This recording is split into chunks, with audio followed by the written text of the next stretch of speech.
مجھے 2024 میں تہران میں امام خمینی کا گھر اور ایران کے آخری شاہ کے محلات دیکھنے کا موقع ملا تھا۔ یہ دونوں شہر کی نارتھ سائیڈ پر واقع ہیں۔ شہر کی نارتھ سائیڈ تہران کا مہنگا ترین علاقہ ہے۔ زیادہ تر سفارت خانے، عالمی مشنز اور ارب پتی ایرانیوں کے گھر اسی علاقے میں ہیں۔ اس مہنگے ترین سیکٹر کی ایک تنگ سی گلی میں امام خمینی کا 3 مرلے کا گھر تھا۔ یہ گلی جماران سٹریٹ کہلاتی ہے اور اس میں بمشکل گاڑی داخل ہوتی ہے۔ گلی کی دونوں سائیڈز پر گارڈ کی چوکیاں ہیں اور درمیان میں وہ کمپاؤنڈ ہے جس میں امام خمینی نے 10 سال گزارے۔ کمپاؤنڈ کے لوہے کے گیٹ کے اندر صاف پانی کی نالی بہتی ہے۔ عمارت کی پشت پر خیمہ ہے اور یہ نالی اس چشمے کے پانی کو عمارت کے اندر سے گزار کر گلی کی دوسری طرف لے کر جاتی ہے۔ کمپاؤنڈ کے اندر دائیں سائیڈ پر اونچی دیوار جبکہ بائیں جانب ہاشمی، رفسنجانی اور امام خمینی کے گھر ہیں۔ آپ یہ جان کر حیران ہوں گے کہ امام خمینی کشمیری تھے۔ ان کے آباء و اجداد کشمیر سے تعلق رکھتے تھے۔ ان کے پردادا سید احمد موسیٰ اپنے نام کے ساتھ ہندی لکھتے تھے۔ وہ 1930 میں لکھنؤ سے نکلے اور 1939 میں ایران کے شہر خمین میں آباد ہو گئے۔ خاندان امام خمینی تک ہندی کہلاتا تھا۔ امام خمینی خود بھی ہندی کا کلمی نام استعمال کرتے تھے۔ امام 1900 میں خمین میں پیدا ہوئے۔ ایران کی 90% آبادی اپنے ناموں کے ساتھ اپنے شہر کا نام لکھتی ہے۔ امام خمینی کے نام کے ساتھ خمینی ان کے شہر خمین کی وجہ سے تھا، جبکہ ان کا اصل نام روح اللہ تھا۔ ان کی ابتدائی تعلیم خمین میں ہوئی۔ خاندان مذہبی تھا، لہٰذا یہ مذہبی تعلیم حاصل کرتے ہوئے قم پہنچ گئے اور وہاں سے اعلیٰ ڈگریاں حاصل کیں۔ اہل تشیع کے علمی اور روحانی سلسلے کا آخری عہدہ آیت اللہ ہوتا ہے۔ یہ آیت اللہ بروجردی کے بعد آیت اللہ ہو گئے۔ شاہ کے دور میں امام سینہ تان کر شاہ کے مظالم پر تنقید کرتے تھے، جس پر شاہ نے ان پر پابندی لگا دی، مگر یہ بولتے رہے، یہاں تک کہ 1963 میں انہیں گرفتار کر لیا گیا، جس کے بعد پورے ملک میں احتجاجی مظاہرے شروع ہو گئے۔ شاہ نے ہجوم پر گولی چلا دی، اس میں 100 لوگ شہید ہو گئے، مگر اس کے باوجود مظاہرے جاری رہے۔ آخر میں عوام پر ٹینک چڑھا دیے گئے مگر احتجاج نہیں رکا، لہٰذا شاہ نے مجبور ہو کر 1964 میں امام کو جلاوطن کر دیا۔ یہ پہلے ترکی گئے، وہاں 7 ماہ قیام کیا اور اس کے بعد عراق میں نجف اشرف چلے گئے۔ یہ وہاں 13 سال رہے۔ 1978 میں عراقی حکومت نے شاہ کی درخواست پر انہیں عراق سے نکال دیا۔ یہ کویت چلے گئے مگر کویتی حکومت نے انہیں داخلے کی اجازت نہیں دی، لہٰذا یہ فرانس جانے پر مجبور ہو گئے۔ یہ 4 ماہ فرانس میں رہے۔ اس دوران پورا ایران ابل کر سڑکوں پر آ گیا اور شاہ کی شاہی عملاً ختم ہو گئی۔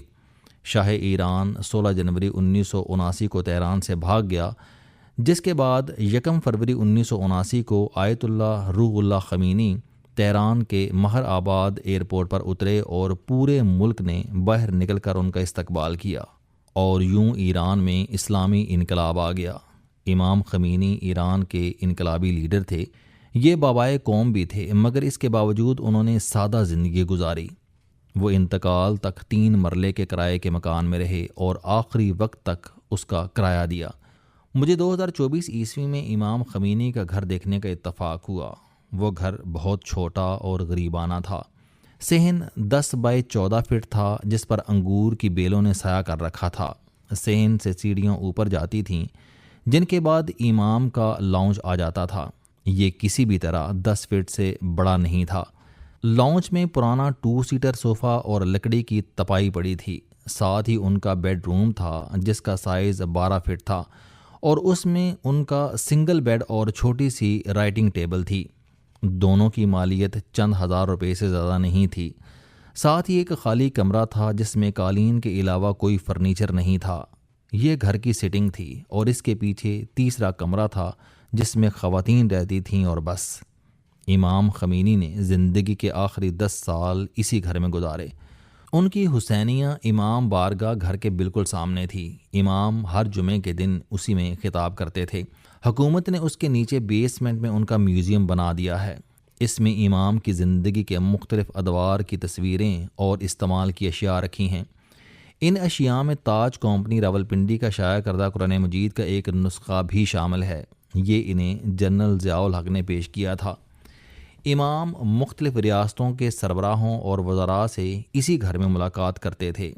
وہ صوفے پر مہمان کے ساتھ بیٹھ جاتے تھے، جبکہ اسٹاف کو نیچے صحن میں کھڑا ہونا پڑتا تھا۔ ایران میں لوگ گھروں میں صفائی اور کھانا پکانے کے لیے ملازم نہیں رکھتے۔ امام خمینی کے گھر میں بھی سویپر اور خان سامان نہیں تھا۔ امام اور ان کی اہلیہ خود صفائی کرتی تھیں، کھانا بھی ان کی اہلیہ پکاتی تھیں، اور اگر کبھی بیگم صاحبہ کی کوئی سہیلی یا مہمان آ جاتا تھا تو امام خود چائے بنا کر سرو کرتے تھے۔ یہ معمول ان کے آخر تک قائم رہا۔ ان کا علاج بھی اسی کمپاؤنڈ کے عام سے ہسپتال میں ہوا تھا، تاہم حکومت نے دیوار توڑ کر ان کے لیے خصوصی دروازہ نکال دیا تھا۔ یہ دروازہ آج تک موجود ہے۔ مجھے امام کے میوزیم میں بھی جانے کا اتفاق ہوا۔ ان کے استعمال کی چیزیں کم، سستی اور عام سی تھیں۔ ان میں کوئی قیمتی چیز شامل نہیں تھی۔ یہ سب کچھ دیکھ کر بڑی ٹینشن ہوئی۔ ہم اگر پاکستانی حکمرانوں کا لائف سٹائل دیکھیں اور اس کے بعد اس امام خمینی کی رہائش گاہ اور طرز رہائش دیکھیں جس نے پوری مسلم دنیا کی سوچ بدل کر رکھ دی، جو آج بھی دنیا کے بااثر ترین لوگوں میں شمار ہوتے ہیں، تو ٹینشن بجا ہے۔ کاش ہمارے حکمران ایک بار امام خمینی کے گھر کا چکر لگا لیں، شاید انہیں اسی طرح شرم آ جائے۔ مجھے امام خمینی کے مقبرے پر بھی 2 مرتبہ جانے کا اتفاق ہوا۔ یہ نئے ایئرپورٹ کے قریب ہے۔ میں 2024 عیسوی میں کم جاتے ہوئے راستے میں مقبرے پر رکا تھا۔ یہ بڑی وسیع اور شاندار عمارت ہے اور اس پر اربوں روپے خرچ ہوئے ہیں۔ اس کی پارکنگ اور لانز وسیع ہیں، جبکہ اس کے ہال میں 1,00,000 کے قریب لوگ بیٹھ سکتے ہیں۔ مزار درمیان میں ہے اور اس کے دائیں بائیں فرش کی سطح پر امام کے رشتہ داروں اور اہلیہ کی قبریں ہیں۔ یہ مزار شہداء کے قبرستان میں بنایا گیا تھا، چنانچہ احاطے کے باہر انقلاب اور عراق جنگ کے شہداء کی قبریں ہیں۔ امام خمینی نے 1979 میں فرانس سے واپسی پر اسی قبرستان میں قوم سے اپنا پہلا خطاب کیا تھا، اور امام کو ان کی خواہش پر یہاں دفن کیا گیا تھا۔ امام خمینی کا گھر اور مقبرہ دیکھا جائے تو دونوں میں زمین آسمان کا فرق ہے۔ ایک سائیڈ پر محل ہے اور دوسری سائیڈ پر کٹیا۔ انسان کس کی تعریف کرے، یہ فیصلہ مشکل ہو جاتا ہے۔ مجھے دوسری مرتبہ 25 دسمبر 2025 کو روزے پر جانے کا موقع ملا۔ ہم 22 لوگ تھے۔ ہم نے ایئرپورٹ پر اتر کر 5 سٹار ہوٹل میں چلو کباب کا لنچ کیا اور امام کے روزے پر پہنچ گئے۔ اس دن رش نہیں تھا۔ روزے کی وسعت نے ہمارے گروپ کو حیران اور پریشان کر دیا۔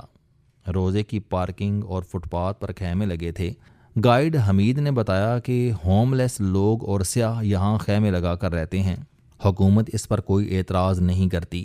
ان لوگوں کو کھانا اور واش روم کی سہولت روزے کی انتظامیہ فراہم کرتی ہے۔ امام کے روزے پر سونے کے پانی سے آیات لکھی ہیں، یہ خوبصورت لگتی ہیں، لیکن امام کے لائف سٹائل سے مطابقت نہیں رکھتی۔